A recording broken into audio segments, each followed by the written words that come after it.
Hi guys, it's me, Mes Bensot, and welcome back to my channel for today's video. Ipapakita ko sa inyo ang tanim namin niya. Gomamela. Kung kailan mainit ang panahon, saka naman siya napakadaming bulaklak. Ayan guys. Kita niyo yan. Nakakatuwa.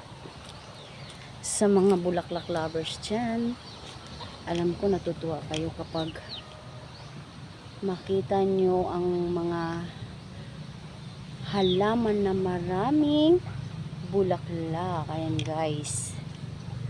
Ayan siya guys, oh.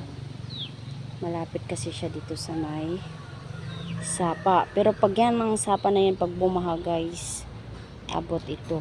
Lunod-lunod naman ito. Ayan guys, oh. Sobrang dami. Dami na yun, oh. Kakatuwa siyang tingnan. Pag nakakita ka ng bulaklak, para kang nare-relax. Ayan guys.